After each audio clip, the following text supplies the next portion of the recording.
Greetings, podcast powerhouses. Welcome to the Marvelous TV Club, your headquarters for the most mischievous discussions of the latest episode of Marvel TV.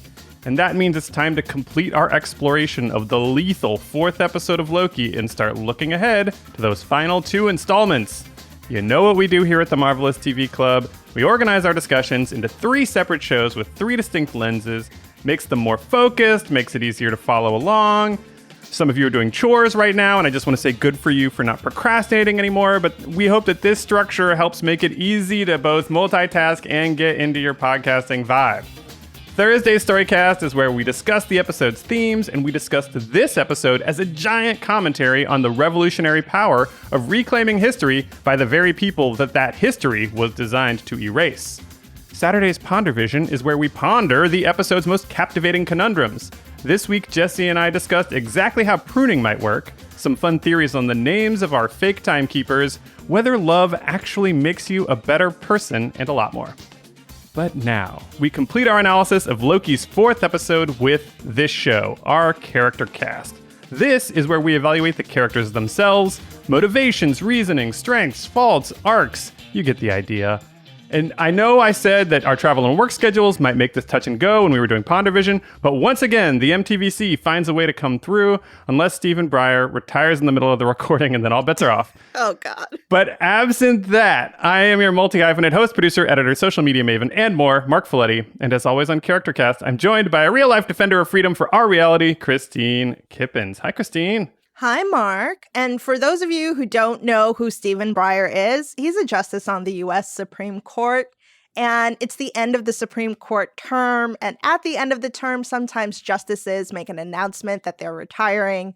And it usually turns my world and Mark's world absolutely upside down when that happens. And there's been a big push for Stephen Breyer to retire during the Biden administration. So we're all on tenterhooks right now. But I don't think it's going to happen. Do you think it's going to happen, Mark? I rely on my SCOTUS whisperer, Jess Mason-Piccolo, who you guys might remember from some of our WandaVision episodes, and she was giving me an 85% all clear on Friday, which is when we're recording Charactercast a bit early because of our work and travel schedules. So, hey, I'm going to trust her, and if it all goes, belly up, then so be it. And look, it's probably good for democracy if this dude retires, so, we'll figure it all out here in the various worlds of litigation, nonprofits, Supreme Court, Marvel TV. It's all jumbled together, and it's like one chaotic timeline, Kristine. Hashtag courts matter. In this, they do. So, the guy I would nominate to the Supreme Court, just kidding, I really wouldn't, I would not do that, is the Loki I cannot stop thinking about, which is alligator Loki. Supreme Court Justice Loki. Yeah. I have so many questions about alligator Loki, and I know that we probably don't get to actually talk about him as a character until next week. But do you have a preferred way to refer to our scaly friend? And do you think he can talk? Okay, so I know this question was designed because you have an excellent answer in mind. I got it off Reddit, so I was going to give credit where credit is due, but I do like it. So guess what? I don't have my own either. So I would like to say that Audio Avenger Tierney O'Day called him croaky on Twitter when she tweeted me, I think a few days ago, and she referred to him as croaky, which technically isn't correct. This is an alligator, zoologists or whatever the proper term is for folks who know the difference between a crocodile and an alligator are, but they have confirmed that this is in fact an American alligator. But I still like croaky. It works. It's short. It's sweet. You know who you're talking about. And will he talk? I hope not. I just kind of hope he's just walking around as a fucking mute alligator with horns on his head, and Kid Loki is his keeper, and that's it. I just want to have this random ass alligator with horns hanging around for at least the next episode.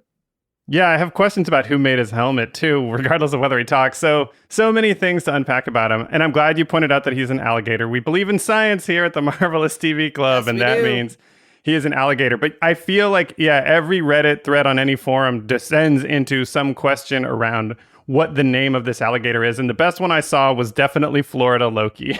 It's I love just it. It's perfect. Florida Loki wins for me, and I hope that he has a Florida accent and we get the whole Florida vibe off this kid. But who knows?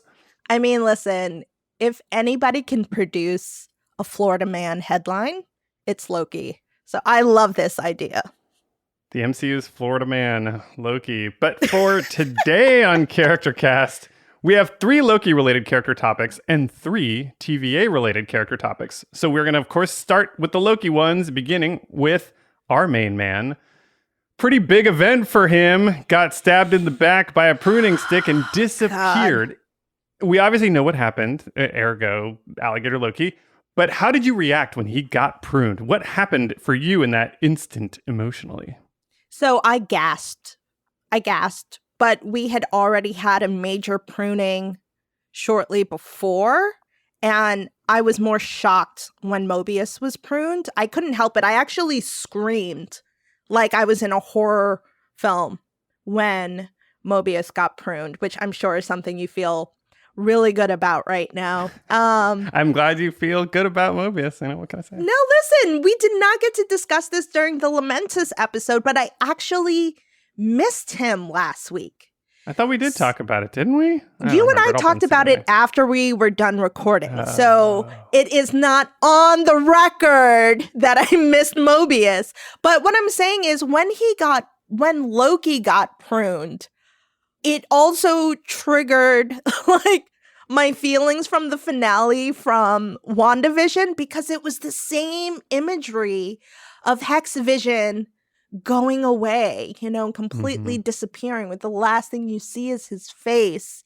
And it was just emotionally very jarring. And I thought it was a great way to end the episode. So to be honest, I'm a little upset with the mid-credit scene because it softened the blow considerably. And I'm like, no, I need my TV and movies to emotionally destroy me. That's what I enjoy. And that was a destructive moment. I was utterly upset. I was near tears. I was like, okay, this is the Sylvie show now.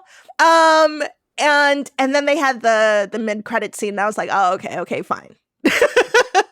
Yeah, it was, I went on a similar ride. I 100% bought it at the time, and I feel silly about that in retrospect. Of course, they're not going to ditch Tom Hiddleston with 2 episodes to go from a structural perspective, from a business perspective, but I didn't have any of that in my mind. I just, after the Mobius pruning, everything felt possible. He gets zapped, and I'm like, of course we're going to finish this Loki show on other Lokis and Sylvie and other, like, it's not going to be about, the whole point is essentially him becoming a better person, and maybe part of that is just learning about and focusing on all these other Lokis. But of course, that mid-credit sequence took the edge off. For me, I kind of needed that. I think it would have been a real tough week to get into this if I thought Loki was 100% gone. It would have been a tough thing. We would have been talking about a bunch of shit that as soon as the first frame happened, which is the reveal that he's alive, we all would have been like head-smackingly frustrated with the fact that all the things that we had just spent the previous week obsessing over wouldn't have mattered. I bet there was a huge debate in that writing and editing space about whether and how to do this. No, I agree. I'm sure that they had to weigh the pros and cons of, do we take the edge off? Do we make them like suffer for a whole week? How do we do this? And I'm sure, yeah, you're right. The beginning of next week's episode probably would have been not very satisfying for most folks had they not done that. So, I mean, I appreciate being able to sit in those feelings, at least for the credits. Yeah, which was intense. Yeah, absolutely devastated for a while. But you're right. It probably makes more sense for them to have put that little mid-credit scene in to calm us all down just a little bit and prove Loki right. They don't die. They survive. They survive. Great call. Last week, you mentioned that one of my questions was something you wanted to have brought back. So I brought it back, Kristine. Thanks, Marc. Thank you. It's time for another Moral Compass check-in on Loki. So he'd obviously learned some lessons in previous episodes. That's why we had this question. But do you think there was a new or specific lesson that he learned from his endless ball bashing that Sif was giving him? Oh my gosh. Well, I'm so glad they brought back Lady Sif for this one scene. But here's the thing. In answering this, I really want to uplift someone else. And that's Mobius.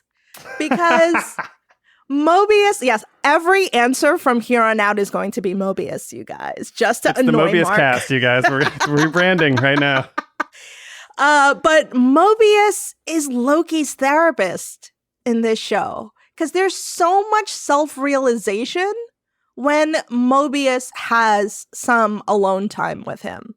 You know, I think it was a huge moment in the first episode for Loki to admit that hurting people isn't something that he enjoys, that it's all a part of an illusion to create fear, which then translates into having power over someone. And Mobius drew that out of him. And Mobius is drawing something else out of him in this moment. And it demonstrates how much of an expert he is on Loki, because he had to pick the moment with which to torture Loki in the time cell. That's true. Right? I didn't think about that. Like, the automatic moment that I go to, if I want to punish Loki, what do I have him relive over and over and over again? And immediately, his time with the Hulk at the top of Stark Tower, easy peasy moment to relive over and over and over again if all you're trying to do is punish Loki. But I think this was a great moment for him to draw out a lesson. He was able to do some introspection in this moment. He hurt someone who could have been a friend. And why? Why did he do it? And, you know, when he starts talking to Lady Sif and really demonstrating that he's done some introspection, I thought it was a big deal at first that he admitted to being a narcissist. And, you know, in preparing for this show, I was like, did Mobius put that in his mind? Because Mobius calls him out for being a narcissist, for being in a relationship with himself, for falling in love with himself. And then I was like, he definitely put that in his head. And then I had to rewatch and I said, oh my God, no. Loki came to this realization and said the word narcissist before Mobius said that. And I thought that was a big deal. But when I looked into it, apparently most narcissists know that they're narcissists and they're actually kind of proud to admit it. That's how fucking narcissistic they are.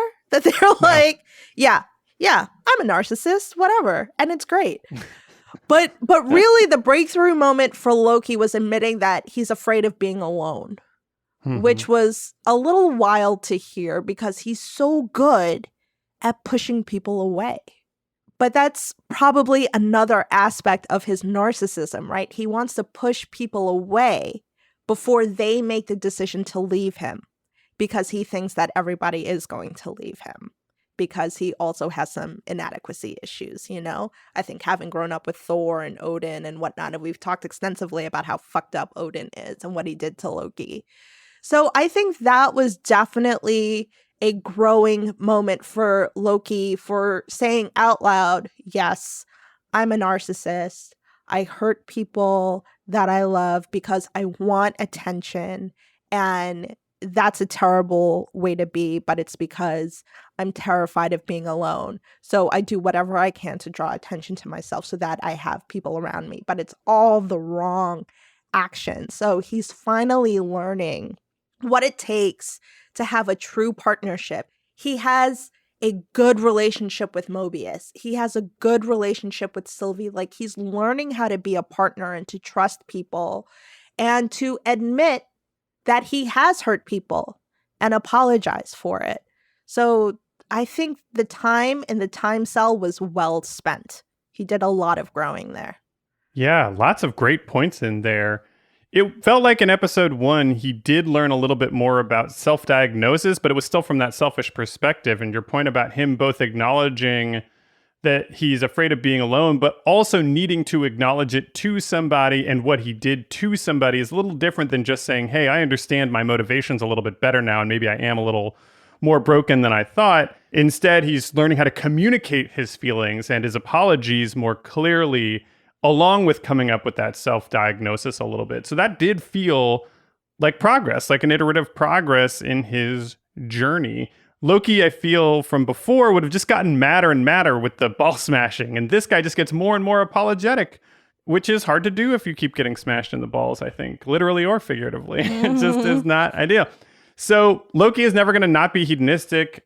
He's never going to not be some amount of a prankster, probably. But he is so far now from the guy who would mangle Sif's hair. So it only took an existential crisis, multiple apocalypses, meeting a better version of himself, falling for that version, and a violent Sif loop to get there. But he's getting there. Yeah, super easy, right?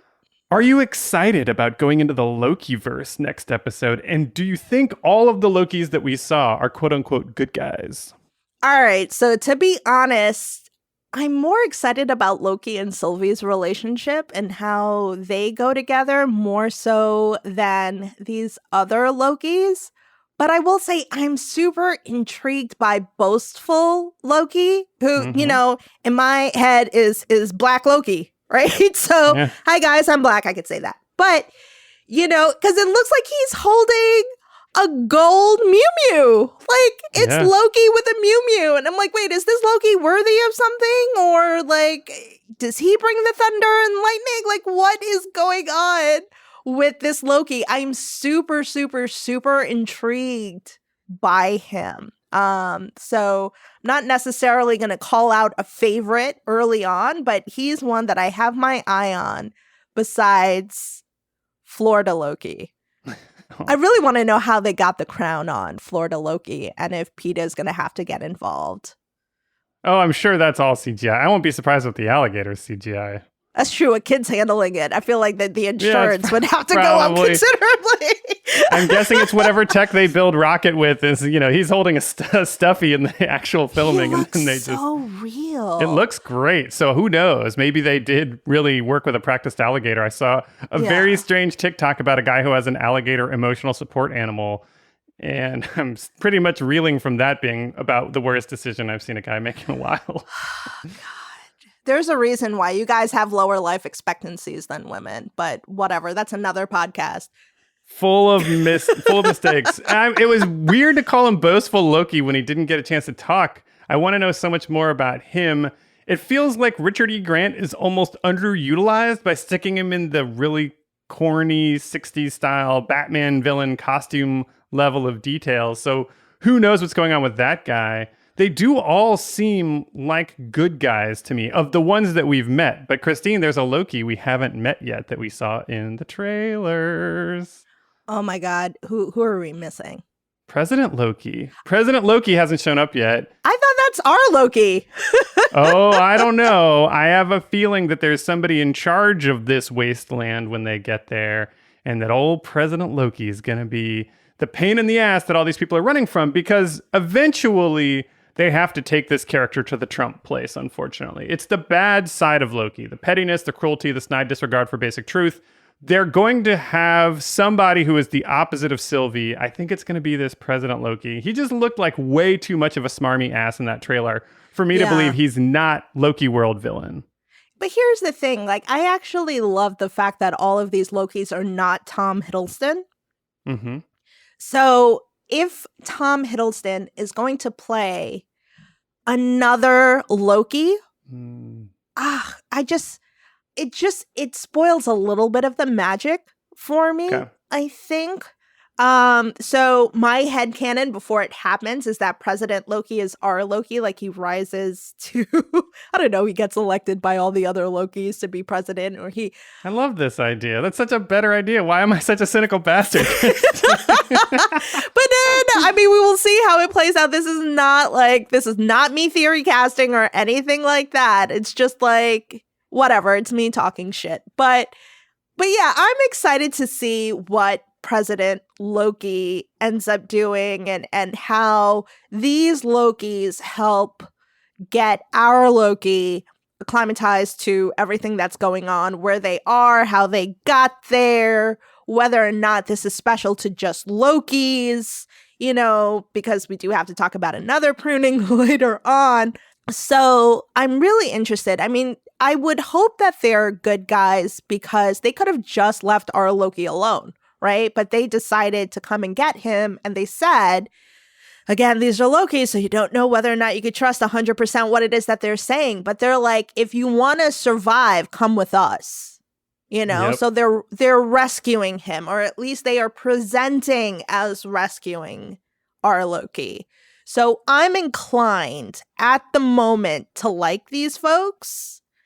I mean, they have a fucking alligator. How can you not like them, right? Yeah, they're certainly not going to be boring friends. They may not be the friends that you feel are the most reliable necessarily, but they're up for a good time. They're certainly going to have some surprises for you. Oh my God, it's a frat of Lokis. It's a Loki bachelor party. Oh, Jesus. Yeah, we're in for it next week. Yeah, we really are. Let's talk now, though, about not just Loki, but Loki and Sylvie as a couple. Loki and Sylvie falling in love was such a big moment that it created an extra wild timeline branch. So I want to know, Kristine, how do you feel about the romantic feelings for each other now that they're 100% confirmed and, I guess, time-alteringly powerful? Okay, so is it 100% confirmed?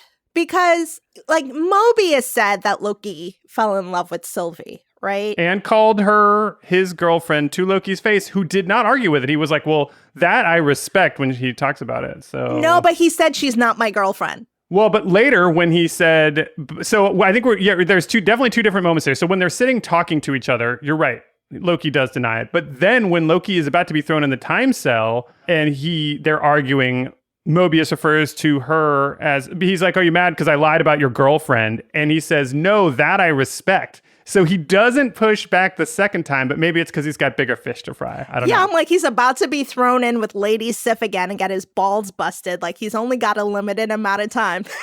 Did you not think, though, that the connection when Sylvie's looking at him right before he's pruned, I mean, was that not explicitly romantic to you?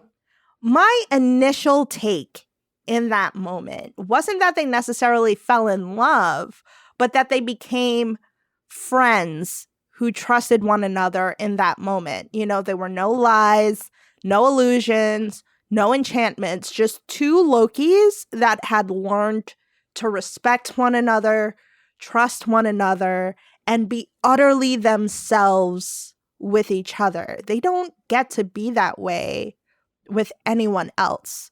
You know, so in that moment, they became partners. And it wasn't out of necessity. You know, they thought they were about to die. It was imminent. You know, that impact came. The whole world was literally coming up like a tidal wave. So there was no need for anything else but to be true with one another in that moment and be supportive. But like, if it turns out that they fell in love in that moment, I'm not mad about it. You know, like the end of the world definitely brings about some strong emotions, and maybe 12 hours of being in each other's company during an apocalypse is like being in a love pressure cooker. You know, like maybe your love cooks a little bit faster than, you know, in a different, more normal scenario. And I will say, I do agree with Maeve from a couple of storycasts ago when, you know, Loki shouts to Sylvie, "You're so weird." That was like a huge sign to me that he was into her. You know, Loki's the boy on the playground who hits the girl to say that he likes her. Look what he did to Sif, right? Like, I think he wanted to be Sif's friend, and to show that, to get the attention that he wanted from her, he cut off her fucking hair. So he's a little like that. But I don't know, there's just something about the timing of it, of them falling in love, just seemed a little off to me. But again, it's fine. It's Hollywood. People fall in love at first sight in Hollywood. I guess people falling in love after 12 hours of being in each other's company is enough for folks to fall in love too. But I think also in order for that to happen, you have to have a basis in friendship, right? And mutual respect and admiration and all of that. So for me, it's far more about the trusting and the friendship and that level of connection that Loki has never had with someone else, and it being reciprocated by another Loki apparently is reality shattering. One way or the other, right? One way or another. I think there's tons of room for that interpretation of this, and I will welcome that one too. I'd be totally cool if that's sort of what it gets. But because I also find it something a little unusual about it. But for me, the distinction is that it continues to feel profoundly romantic, but at the same time, there's not any erotic energy there. And I don't know that I've ever seen and believed that sort of setup in a story as much as I've seen this. I don't know that American culture tells any of those kinds of stories, or romantic, but without being erotic. And I think of it maybe as a way that gods might actually fall in love, because they fucked a million people a million billion times. And this connection is about so much more than that. They probably would have zero conception of possessiveness about sex. This is a purely romantic connection. So there's something more than friendship here for me, but it might not be about kissing or fucking or any of that stuff. It's something else. And so whether that becomes a friendship, I don't know how you define a romantic, non-erotic relationship in our limited language of 21st century America. So there might be something there, but I struggle not to see the romance, but I also struggle to define it absent that erotic energy. So I think if you're talking about it not having erotic energy, and I totally agree with you on that score, maybe what is the happy middle between our two perspectives is that they became soulmates in that moment. Because I've definitely felt that I've met soulmates in my life who are basically my best friends and will always be my best friends till I draw my last breath, right? Like, they're the people in my life that I know I can rely on, that I love. I love them, but I'm not in love with them. You know, I'm not trying to jump their bones or anything like that. Like, there's no erotic energy there, but there's a deep, deep, deep love and trust in one another, and a vulnerability that is comfortable. And we definitely see that with the two of them. We've never seen Loki be this vulnerable, right? Honestly, unless it's with Mobius. And, you know, you talk about not being sexually possessive. And I immediately thought of this wonderful image that was shared on Twitter the day the episode dropped. And it summed up my feelings for what I wanted in this show so simply. And it's a still from some show that I don't watch. And it's a girl holding a man's hand, and the man is holding another man's hand. And the girl is identified as Sylvie, and she's saying, "Hi, this is my boyfriend Loki, and this is Loki's boyfriend Mobius." That's my ship for this show, you know, that Sylvie and Loki are together, but Loki and Mobius are also together, and everybody's happy. Yeah. I think that's possible. They're gods who they have to hopefully have more progressive conceptions of these kinds of relationships than we do. I've voiced before that I'm skeptical that Marvel does, but in my headcanon as well, there's plenty of room for this. So I am enjoying this soulmates option. We obviously have the deep friendship, the soulmates, and then the actual in love. Let's take that last one just as a theoretical for the moment.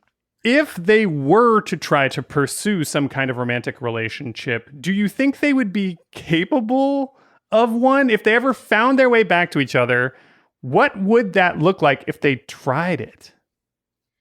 I mean, this is so hard for me to conceptualize because it would be the first time for both of them, right? Like, they've both agreed to being hedonistic. They've both agreed to having connections with folks before, but never it being real.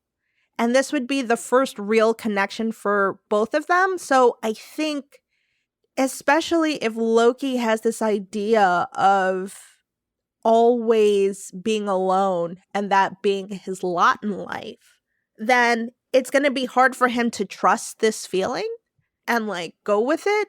And I feel like we don't necessarily know enough of Sylvie yet to anticipate how she would react in such a relationship. I mean, she has grown up in apocalypses. Oof. She has seen probably both the absolute best and the absolute worst in living creatures from across the universe, right? So I think because of that, she probably actually does have a more healthy mind space, maybe, than Loki because she's seen it all.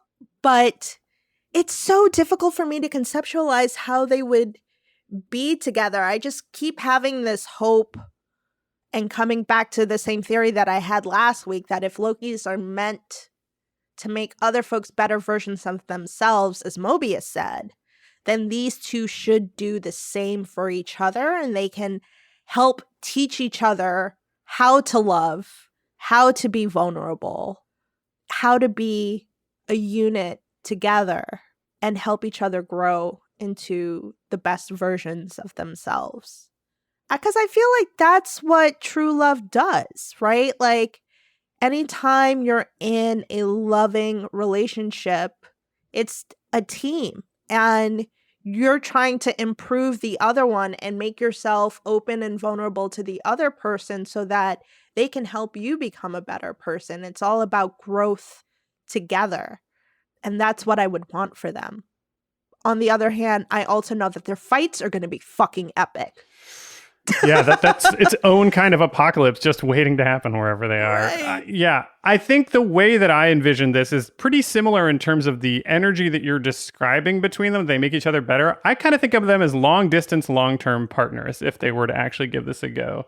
They're too wild to be contained or constrained in the way that the compromises you have to make when you live closely with any other person. But I could see them traveling across the galaxy, doing their own wild adventures, texting every single day, meeting up regularly, but running around living those independent lives, constantly thinking about each other, no matter when and where they are, but mostly being independent and just taking the deep connection that they have out into the world with their own chaos energy. And obviously staying close, but not having anything that we would think of as a domestic relationship. They'd be long distance, long-term partners. That's my pitch. And I would actually love that for them. And honestly, I feel like that makes for dynamic television as well. Ooh, yeah, Like if that was season 2 of Loki, I'm totally down for that. I got goosebumps on that. I want to ask you one question and one question only on Sylvie herself. I think we can agree that she has the strongest moral compass between the two of them, though I welcome disagreements on any of these assumptions I'm about to state. But she's the best fighter, or certainly equal as a fighter to Loki. He did take on a couple extra TVA agents while she was holding her own against Renslayer. I don't know how people rank these things, whatever. She's also incredibly calm under pressure. And when I add all of this stuff up, I guess I wonder, Kristine, is Sylvie the hero of this show? I think I can say that Sylvie is the superior Loki.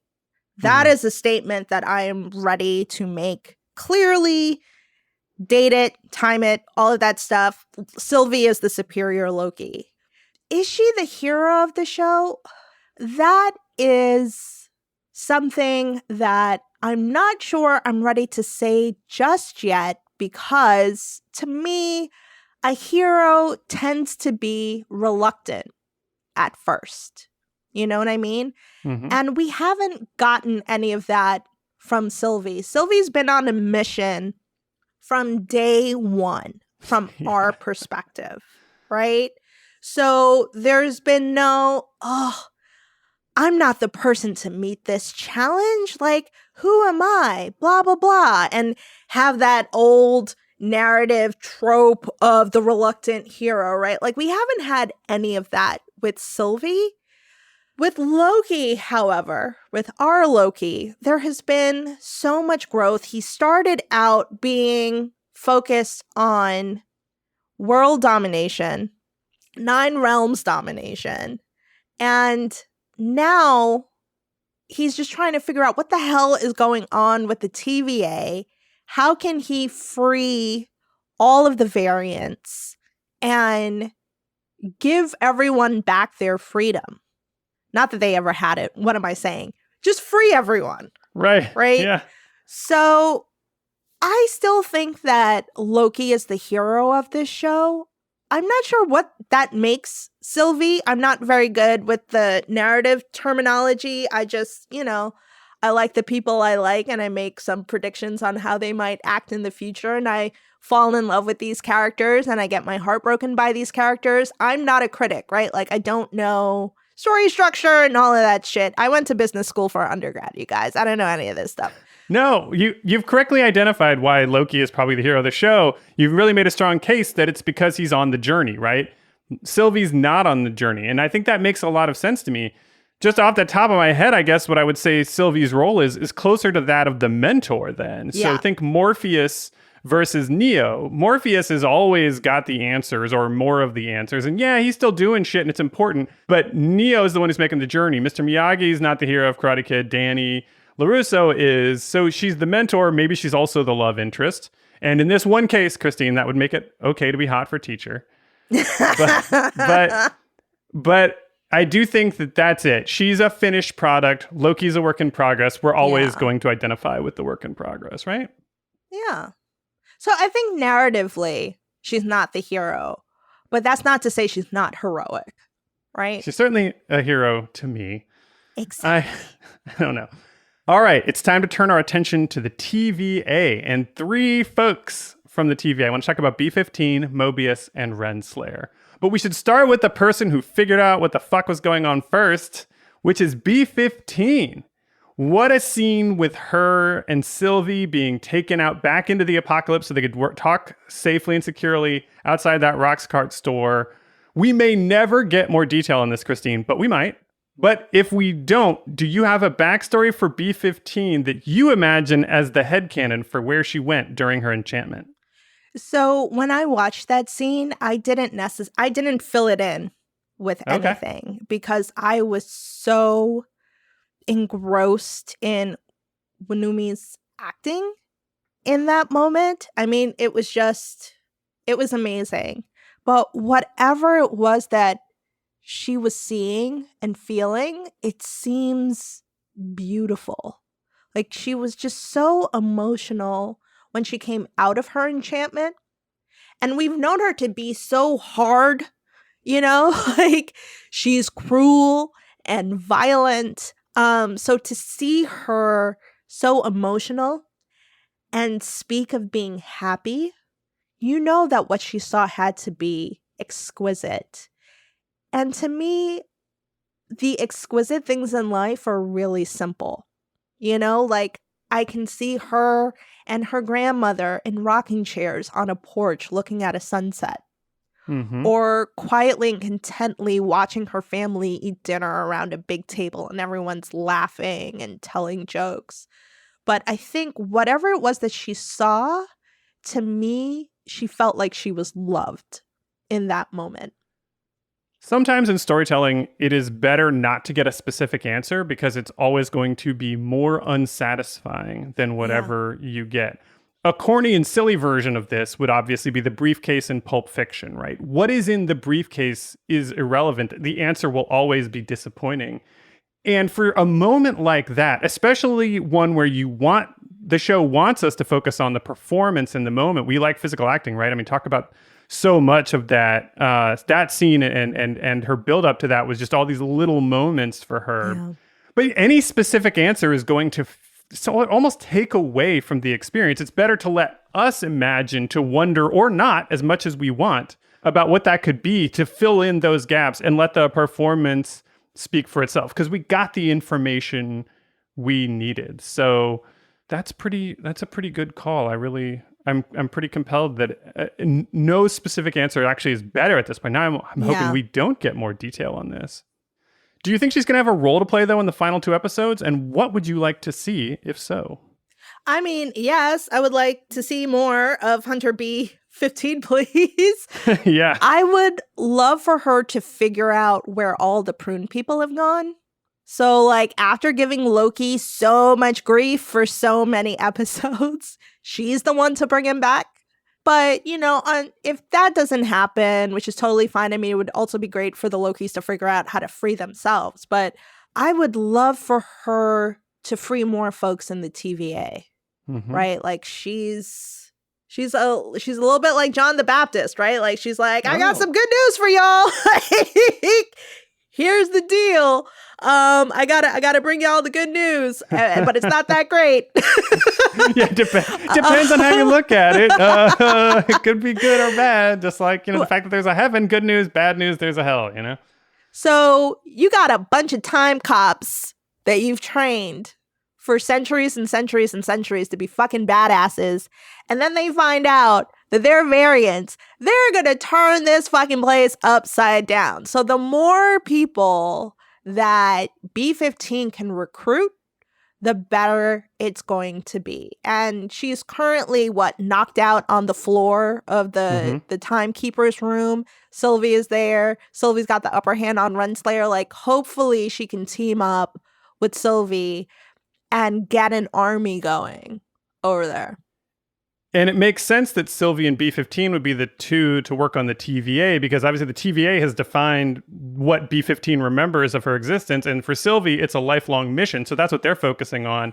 But then in the end, Loki's story, which has always been about him and dealing with himself, a lot of what he's going to do, at least in this second to last episode, which is often where a lot of the biggest resolutions we've seen our characters take in these Marvel shows happens, it's got to be about Loki and Loki's and dealing with Loki shit. And then maybe the two of them will come together, or this whole group of potentially Mobius, if he's not gone, B-15, Sylvie, Loki. We've got a crew to, finish off the combined problems that they're dealing with. So yeah, I totally agree. You can't solve the TVA problem without B-15, because nobody's going to listen to Sylvie. She's got to work with B-15. So good thing she's deft at tossing a sword. It would have sucked if she had missed that throw. Oh, man. Yeah, speaking of people who turned out not to be pieces of shit, you did a great job already sucking the air out of my Mobius victory lap. I had some stuff written down, and the downside of me giving Kristine some of my questions in advance is she definitely knows how to defang me. So kudos to you. Checkmate. Motherfucking checkmate. So my original Mobius first question, I'll just ask it anyway so that there's some other way you'll find a dunk on me. But do you have anything to say to the person you have decided is the Marvelous TV Club's biggest Mobius fan? To you? Yeah. No. Fair enough. Okay, fair enough. Yeah. Well, I was like, if I haven't defanged him by now, this will do it. That'll do it. Yeah, exactly. That'll do it. Yeah. But I do want to give you an opportunity, Marc, to say all of the things you want to say and gloat and crow. And as Iron Man said, you got to strut. So go ahead, take this time now and get all of those feelings out. All I had written down on my outline was LOL, which is that's the extent of my victory lap. I just did, it was a fun ride. I will say I did sort of figure in the last Pondivision that what we were going to learn is that Mobius was essentially playing the typical dystopian role of the person who is unwittingly, bound to a system. And once they get woken up, they're like, holy shit, this is wild, and we have to do something around. But he's far from alone from that. Obviously, B-15, C-20. We'll see about Renslayer. I don't think we're going to get that with her, but we'll get to her. So it's exciting. It was a great moment for Mobius to stand there and say that to Renslayer. I guess, Kristine, what I would say is if I got to go to any time and place, I would go to the time and place where I was right about Mobius. I'm just kidding. I'm just kidding. Live in that moment. Yeah, just sit there and stew in my happiness. But for real, Mobius gave Loki a real pep talk right before that zapping when they were jumping out of the time cell, talking about how he could be a good person and all this stuff. Do you think Mobius meant it, or was this more of his manipulation just because he didn't know he was about to get pruned? I kind of think he meant it, because when he tells Loki that he isn't really the god of mischief, he's more of an asshole and a bad friend, which honestly, great line. I think he says it because he thought that they were friends. Mm-hmm. Like, you don't say someone's being a bad friend if you didn't consider them a friend in the first place. Like, why the fuck would you care? Right? Like, why say that? But again, with Mobius, who knows? Like, because he came in there to get Loki because he found out he was a variant, and Loki didn't lie to him about that. And he thinks that Loki and Sylvie together are somehow the key to bringing down the TVA, because he thinks that the spike that they created could do just that. Mm-hmm. So who really knows? Like, I'm not 100% certain on his motivations, I think both can be true. Yep. You know, that he's like, all right, we've developed this rapport. He's my buddy. He was a bad friend, but he didn't lie to me about the most major thing he's ever said to my face. And maybe we can actually be friends again. But yeah, this not knowing 100% where Mobius stands, I think is what makes him super interesting. Yes. And it makes him a bit of a Loki himself. And I think he has to be in order to catch so many. Like he's a Loki expert because he's got a little bit of a Loki in him. He kind of does, because what's more narcissistic than saying, hey, you're a piece of shit and an asshole. Oh, wait, Mobius, had a personal revelation now about the TVA. Suddenly, I think you can be a good person now. When I was just calling you a piece of shit and nothing about you changed, only my perception of what's going on changed. So I think there's some ways to read this last bit of Mobius's life as some confirmation that he actually is a bit of a piece of shit, because he's trying all of these techniques and it's hard to get a read on where he lands. And he never apologized to Loki for that. And even calling him a bad friend, it's like, Kristine, you can't really have a friendship predicated on coercion. And that's what their whole thing was. So if he was actually hurt that the guy he strapped a neck brace to or whatever doesn't consider Mobius a trustworthy friend, well, Mobius, you have no one to blame but yourself. Right. But let's be super clear on what Mobius said to him. So to quote, you could be whoever, whatever you want to be, even someone good. And here's the thing. I mean, just in case anyone ever told you different. And I mean, you could interpret that line so many different ways. But the point is, Mobius is the one who told him different. You're right. Okay? I need everyone to remember that. So it's not just like Odin or Thor or the Warriors 3 and Lady Sif. Like, Mobius told him the whole point of his existence was to not be king, to like all of these terrible things happen, and the only point of view is that you make other people better while you suck at life. Like, that's what Mobius told him. So I think Mobius is also giving a little bit of a mea culpa there. That's a bro-tastic apology, right? You're not actually apologizing. You're making a joke out of the fact that you were emotionally abusing this guy earlier. And you're just like, that's how bros apologize. No, that's not healthy. That's some toxic masculinity. Mobius, do better. That's what I'm going to say. Will he get a chance to do better, Kristine? Do you think we will see Mobius again? Was this the last we've seen of him? How do you land on that? And if you think we will see him again, how do you think we'll get more Mobius in our lives? So, I mean, I hope that this is not the end of Mobius. You know, like I said, I missed him last week. So I definitely need a bit more Mobius in my life, especially if I'm to have this fantasy fulfilled of Sylvie being Loki's girlfriend and Mobius being Loki's boyfriend. Like, I need that in my life. But I think that if Loki is able to bust out of his prune prison, you know, hopefully he could find the prune prison where Mobius exists. If that is a thing. And I mean, I wonder if Loki gave us a clue in this episode that Lokis don't die, they survive, and they might be special when pruned. That maybe they are the only ones that survive pruning. There's something special about them that makes it possible, or there's something special about the glow sticks that makes that possible. So it may be that we've lost that variant of Mobius forever. You know, maybe Loki will go to a time when timeline Mobius exists and we could see him on his jet ski and we could have that happy memory as the last vision we see of Mobius. Because guys, Owen Wilson is expensive as fuck, okay? Like, I totally understand if they could get him only for 3 episodes. I'm gonna be salty about it, but I understand. You know, Owen Wilson might not be signing up to be a member of the MCU because he wants to go make more money doing other things. But yeah, I hope it's not the end of Mobius. But again, I like my TV to torture me. So if it is, and Loki has to continue going on this journey without the best therapist for him in the world, then, you know, I can live with it.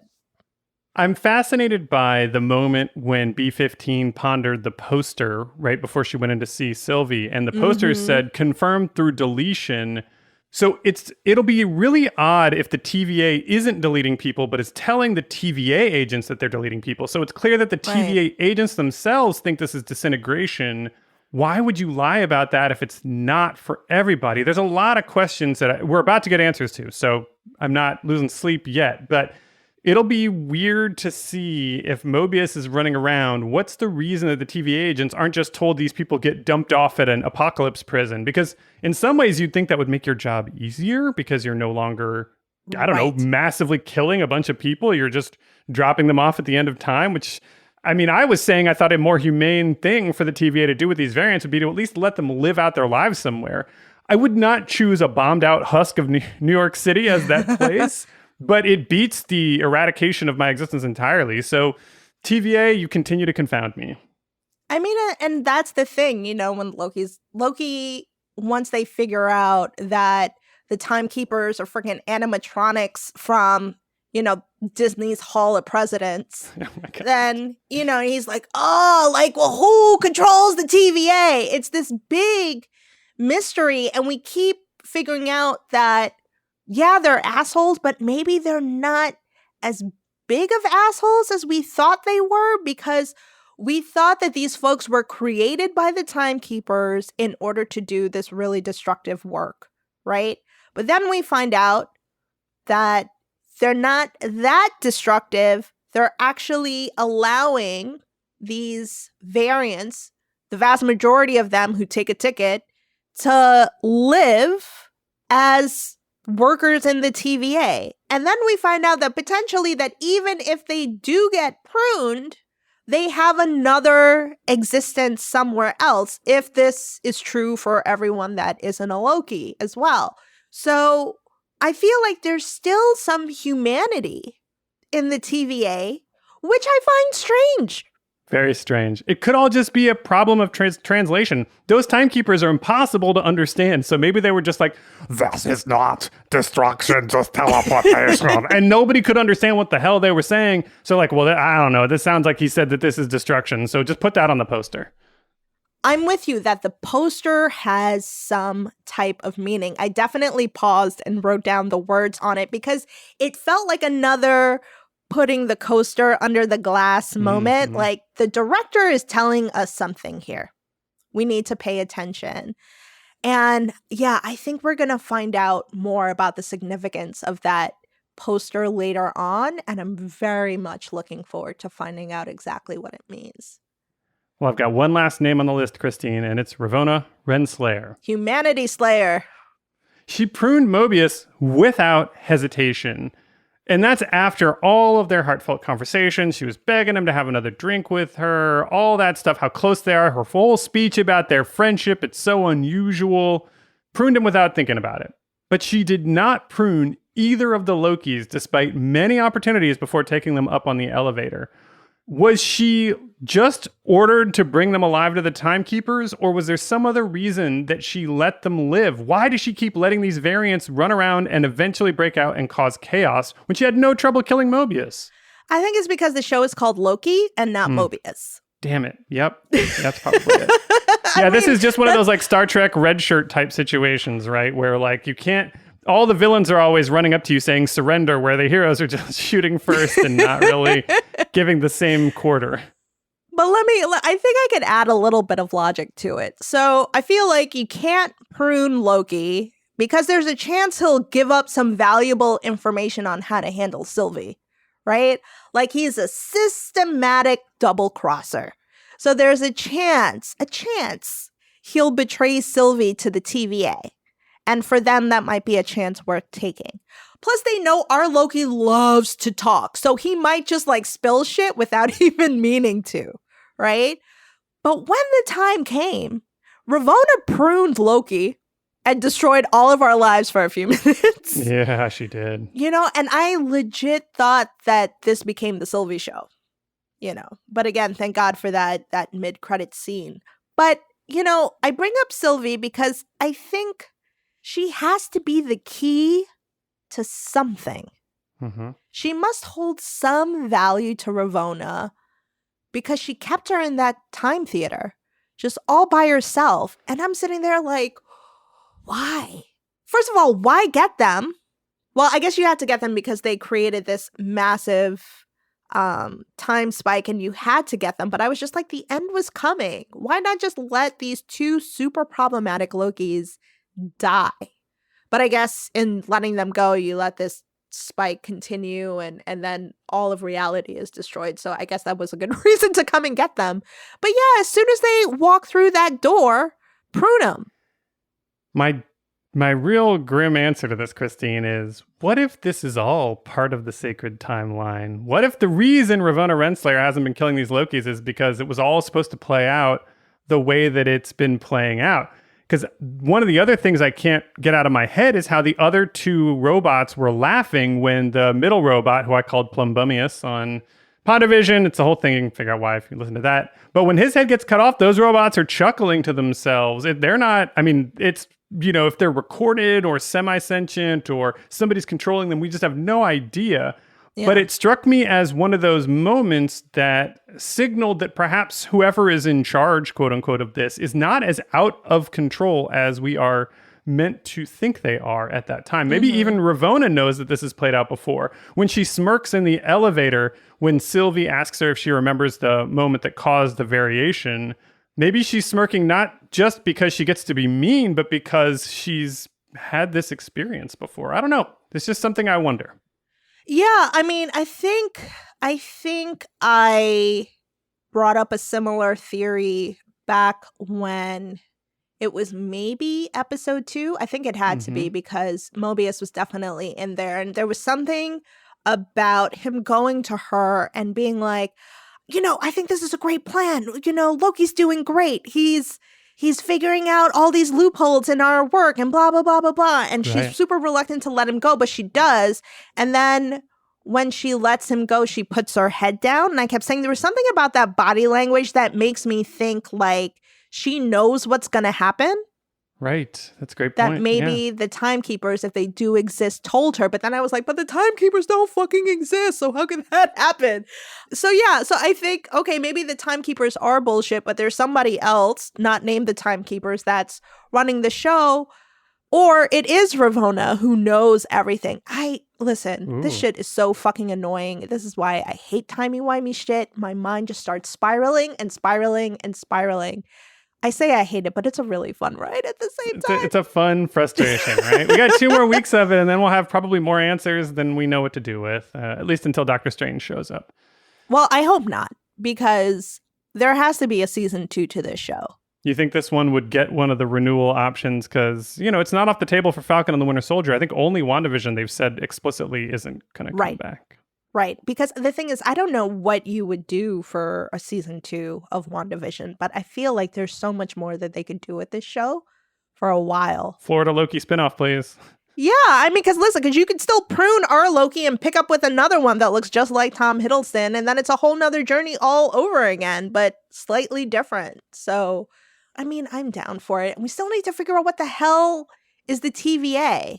And also, the Multiverse of Madness needs to come about. Could be all in store for us in 2 more episodes. My last question for you, Kristine, is still about Renslayer, just because I gotta know. Is she a straight-up villain at this point, or do you think she's still brainwashed and operating under some kind of false assumption that she's saving the universe by working for the TVA? Nah, this bitch knows. She knows. Because my thing is, she wasn't saying anything to Mobius about C20, like, she was delusional. You know, when Mobius finds out the truth, you know, she doesn't try to paint a different story. You know, she's not saying things like, you can't trust what Sylvie is saying. Let me explain that video. Like, there was none of that.